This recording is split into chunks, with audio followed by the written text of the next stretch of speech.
Olá, queridos irmãos, queridos amigos do Caminho do Evangelho.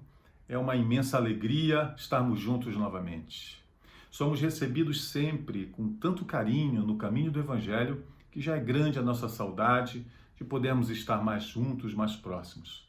Enquanto isso não é possível, vamos agradecer a Deus pela oportunidade de podermos conversar aqui pela rede. E hoje nós vamos conversar sobre a nossa relação com Deus. Para aqueles que acreditam em Deus, alguns não acreditam na existência de Deus. Mas para aqueles que acreditam, essa relação, algumas vezes, é uma relação distante, longe. Para outros, essa relação é uma relação de maior proximidade. E para poucos, essa relação é uma relação de perfeita comunhão do Filho com o Pai. Há alguns anos atrás, eu estava em uma escola, em um evento, onde havia um culto ecumênico, e o sacerdote, então, fazendo uso da palavra, fez uma declaração diferente, que eu ainda não conhecia. Ele disse diante de nós todos, diante do público: precisamos reverenciar ao Cristo, porque Ele não é apenas o Filho primogênito de Deus. Ele é o Filho único de Deus. Todos nós aqui presentes, todos, sem exceção, somos como que filhos bastardos. Filho mesmo de Deus só o é Jesus. Então, diante da sua forte declaração, não foi difícil perceber o desconforto e a surpresa daqueles que estavam presentes, que se arrumavam nas cadeiras como possível, na tentativa, talvez, de refletir sobre as consequências daquela afirmação, caso ela fosse verdade. Quais as consequências nas suas vidas? Se nós, não fôssemos filhos de Deus, como seria essa nossa relação com Deus? Não existiria uma relação de pai para filho, mas uma relação diferente. E que relação seria essa? Cada um, na sua vida, escolhe segundo no que acredite, segundo as suas crenças, na forma de estabelecer essa relação com Deus. Alguns se declaram tementes a Deus.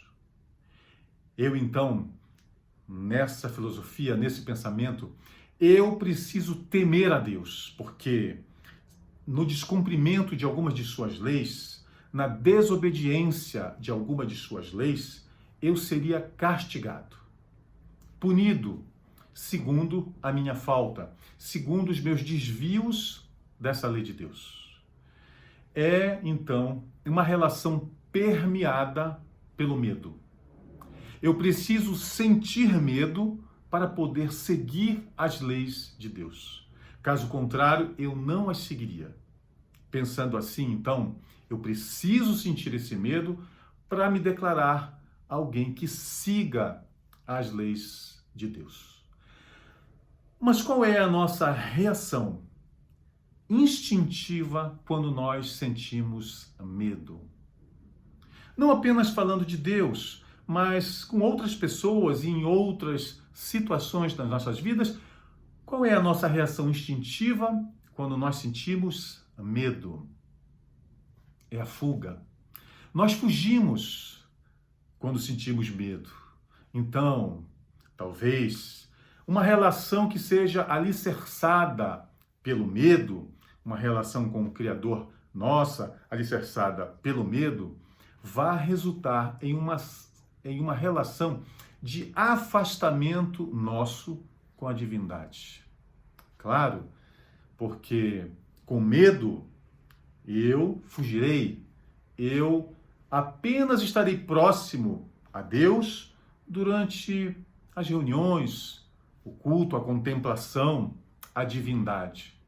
Fora dessas ocasiões destinadas, por assim dizer, ao encontro com Deus, a fuga, a distância, o medo. Por outras vezes, permeamos a nossa relação com Deus numa tentativa de nos aproximarmos mais da divindade. Aí, nós percebemos nessa proximidade que, se formos realmente todos filhos de Deus, seremos irmãos. Irmãos, e se somos irmãos, filho de um mesmo Pai, por que tantas diferenças no mundo? Por que viemos para a Terra com tantas diferenças? Por que vivemos vidas tão diferentes uns dos outros se fôssemos filhos de um mesmo Pai? Por que essas diferenças entre nós?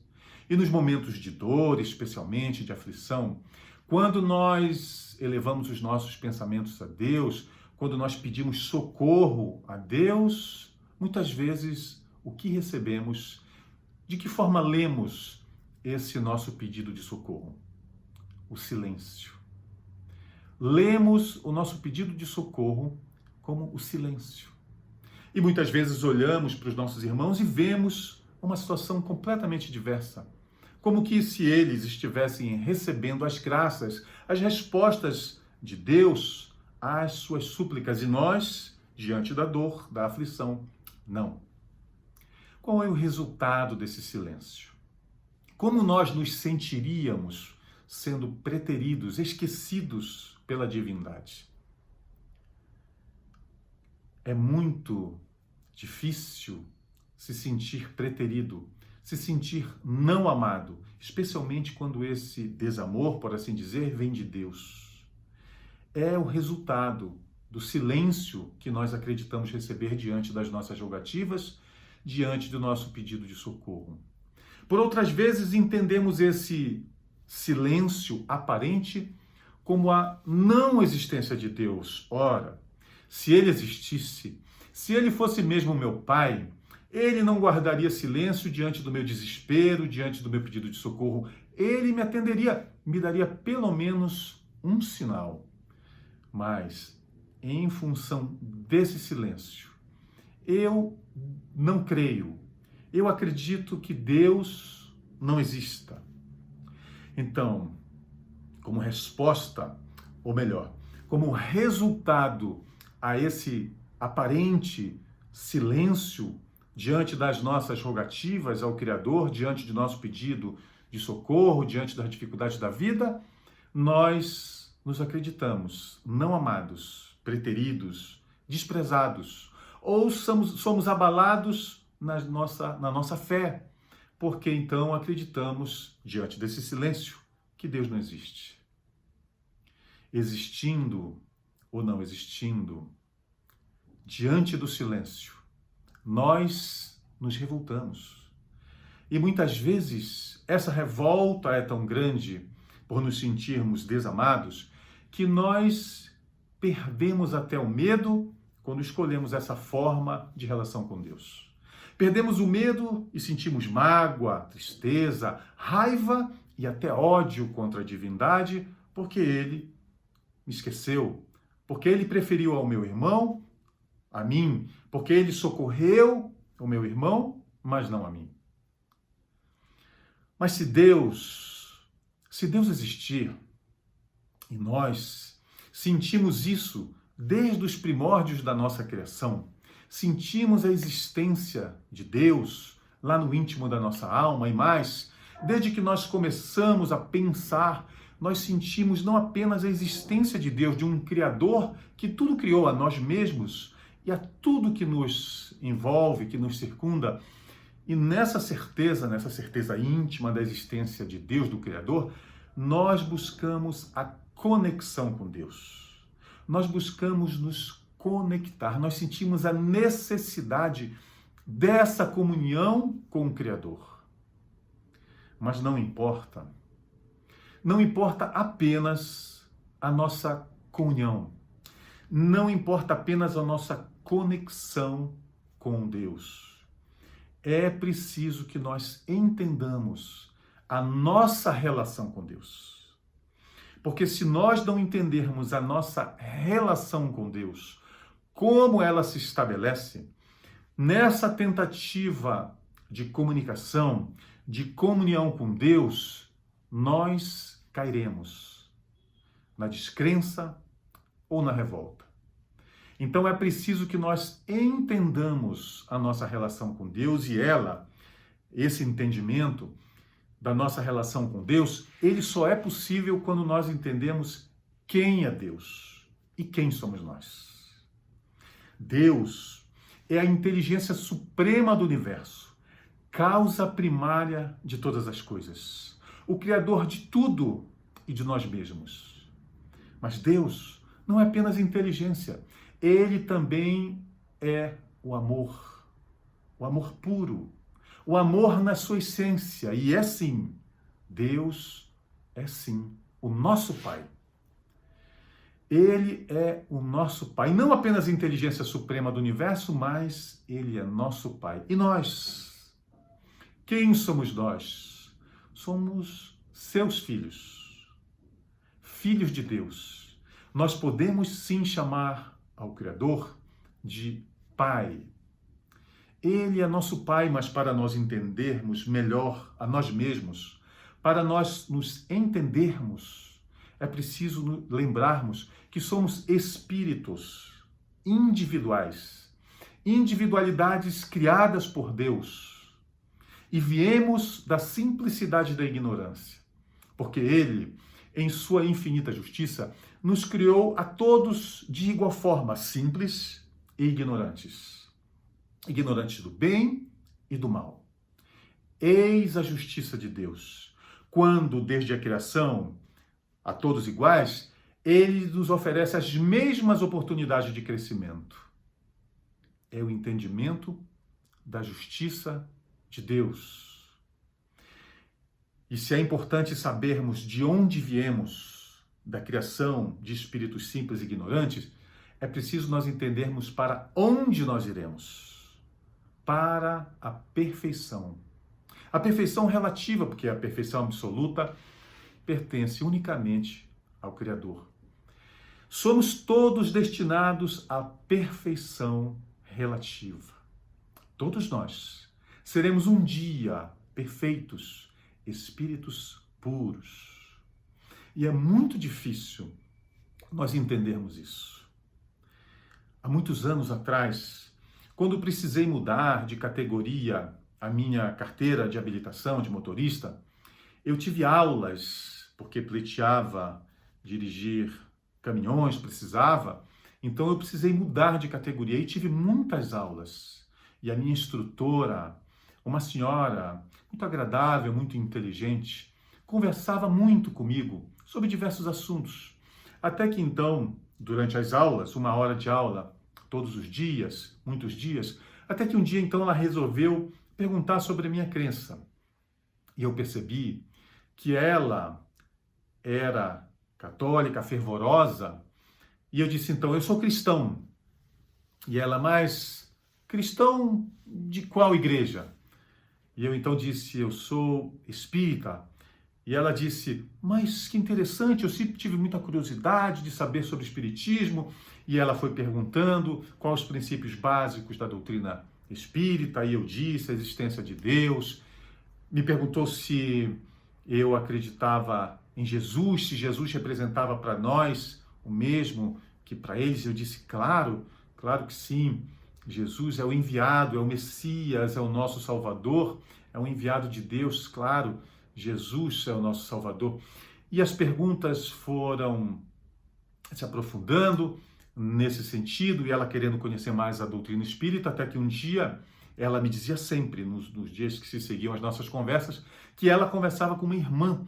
E essa irmã, ela morava só com a irmã, dizia sempre, pare de conversar com ele. Cada dia você chega com uma novidade em casa, totalmente contrária à verdade, segundo a irmã. E ela me dizia que, independentemente da reprovação das nossas conversas com a irmã, ela queria conhecer cada vez mais. E eu falei então a ela da pluralidade das nossas existências. E então ela disse, sim, a reencarnação eu entendo. Até que um dia ela me perguntou, mas você fala de reencarnação? Eu fiquei em casa a pensar, até onde reencarnaremos? Até quando? E eu então, pensativo, dirigindo o ônibus. Disse, meu Deus, como responder essa questão sem causar um impacto muito grande nela? Mas não vi outra saída. Eu disse, Jesus. E eu vi pela visão periférica que nesse momento ela me olhava. Quando eu disse, Jesus. E ela olhou para frente e disse, meu Deus, seremos Cristos um dia? E o silêncio se estabeleceu diante da minha afirmativa. E ela então disse uma frase muito curiosa. Hoje, quando eu disser isso à minha irmã, ela vai querer me matar. E vai dizer, eu não disse para você não conversar com esse espírita? É muito difícil para nós entendermos a nossa destinação. Mas é ela, a nossa destinação, a maior prova do amor de Deus por nós. Todos nós estamos destinados à perfeição relativa. E as diferenças, então, são resultado de nossas conquistas. Conquistas nessa grande jornada que nós fazemos do primitivismo à angelitude. Conquistas que nós logramos estabelecer quando escolhemos o caminho certo. Porque ao contrário do que nós podemos imaginar, quem escolhe o caminho nessa jornada do primitivismo à angelitude não é Deus, somos nós. Se Deus nos concedeu a vida, Ele também nos concedeu, como patrimônio inalienável de nossas almas, o livre-arbítrio. Somos nós, portanto, que escolhemos os nossos caminhos nessa longa jornada que vai do primitivismo até a nossa angelitude, até a nossa condição de espíritos puros. Mas às vezes escolhemos os caminhos errados ou o caminho errado. E quem chega às tempestades, às tribulações, às vicissitudes, e então é quando nós elevamos o nosso pensamento a Deus, tentando estabelecer essa conexão e pedimos socorro. E pensamos, qual vai ser a resposta de Deus diante do meu pedido de socorro? Se for sim, Ele me ama. Se for não, Ele não me ama. É assim? Não. Não é assim. Não é pela resposta de Deus que nós mediremos o amor dele por nós. Ele sempre nos dirá não. Ele sempre nos dirá não quando escolhermos caminhos que nos afastem de nossa destinação final. E Ele sempre nos dirá sim quando nós escolhermos meios, caminhos para nos levar à nossa destinação final.